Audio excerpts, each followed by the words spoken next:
दोस्तों, आप कैसे हैं? आप सभी लोग, मैं आपका दोस्त पुष्पेंद्र गुलपाड़िया आपका स्वागत करता हूं अपने इस YouTube चैनल पर जिसका नाम है द गुलपाड़िया।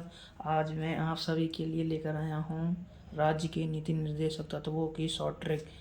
जैसा कि हम जानते हैं कि हमारे संविधान के भाग 4 में इनको जगह दी गई है और इसे आयरलैंड से लिया गया है।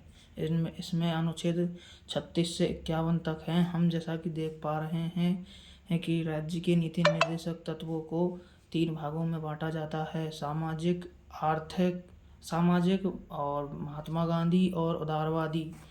और सामाजिक में अनुच्छेद 38, 39, 39A, 40, 42, 43, 43A। और महात्मा गांधी के विचारों में 40, 43, 46, 47, 48। और उदारवादी में हम अनुच्छेद 44, 45, 48A, 49, 50, 51 आदि इनको रखते हैं। और जैसा कि हम जानते हैं कि मौलिक अधिकार और राज्य के नीति निर्देशक तत्वों में कुछ अंतर होता है, जैसे कि मौलिक अधिकार यह न्यायपूर्ण होते हैं। यदि हमारे मौलिक अधिकारों का हनन होता है या उन्हें इम्पोज नहीं किया जाता है तो मौलिक अधिकारों को हम सुप्रीम कोर्ट और हाई कोर्ट में भी जा सकते हैं उन्हें लेकर आर्टिकल अनुच्छेद 32 के तहत। लेकिन राज्य के नीति निर्देशक तत्व यानी DPSP को हम चैलेंज नहीं कर सकते किसी भी कोर्ट में। और मौलिक अधिकार व्यक्ति विशेष के अधिकारों को सुरक्षा करता है, जैसे कि समानता का अधिकार। और DPSP सामाजिक कल्याण के लिए होता है, जिसमें सरकार द्वारा कुछ योजनाएं लाई जाती हैं। और मौलिक अधिकारों को भाग 3 में रखा गया है और DPSP को भाग 4 में रखा गया है। तो मैं आप सभी को मेरे द्वारा बनाई गई एक छोटी सी ट्रिक बताना चाहता हूँ।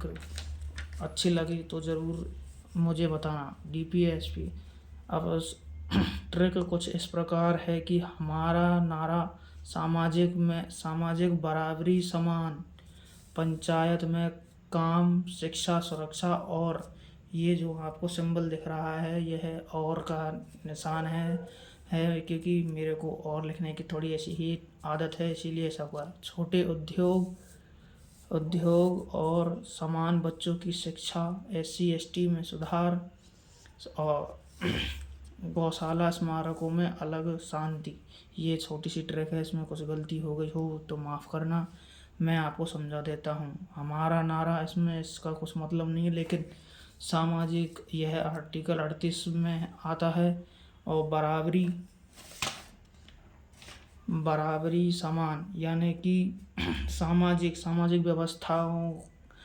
व्यवस्थाएं ये आते हैं अनुच्छेद 38 में।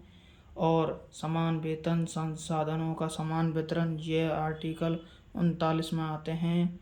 और 40 में पंचायती राज आता है। और काम, शिक्षा यह 41 में आते हैं। इसमें आर्टिकल 41 में काम, शिक्षा और सहायता का अधिकार होता है। और मज़दूरों की सुरक्षा, यहाँ पर सुरक्षा आपको थोड़ा मज़दूर याद करना होगा आगे से, क्योंकि मैं इसकी एक थोड़ी सी ट्रिक नहीं बना पाया हूँ, इसीलिए आप सुरक्षा ये बात आर्टिकल 42 में आता है। छोटे उद्योगों का संरक्षण ये आर्टिकल 43 में आता है। और समान नागरिक संहिता UCC, यूनिफॉर्म सिविल कोड, यह आते हैं अनुच्छेद 44 में आता है। और बच्चों की शिक्षा का अधिकार यह आता है अनुच्छेद 45 में।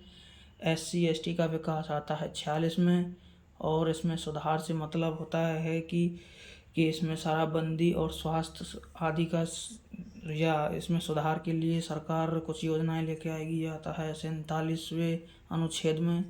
और गौशाला संरक्षण, जो हमारी गाय माता है उसका संरक्षण का अधिकार है, जो अनुच्छेद 48 में आता है। और हमारी जो पुरानी धरोहर हैं, पुरानी स्मारक हैं, जैसे लाल किला आदि, ये इनका सुरक्षा की जिम्मेवारी हमारी होती है। और यह आता है आर्टिकल 49 में। में, और इसमें अलग से मतलब है, ये अलग है जो इसका अर्थ होता है कि न्यायपालिका को कार्यपालिका से अलग करना। ये दोनों एक दूसरे के काम में कोई भी इतना दखलंदाजी नहीं करते हैं। और जो लास्ट में शांति है, यह अंतर्राष्ट्रीय शांति के बारे में बताती है। यदि मेरे से कुछ गलती हो गई हो तो कृपया मुझे माफ़ करना, और इसी के साथ मैं अपनी वीडियो को समाप्त करता हूँ। Please like, share and subscribe.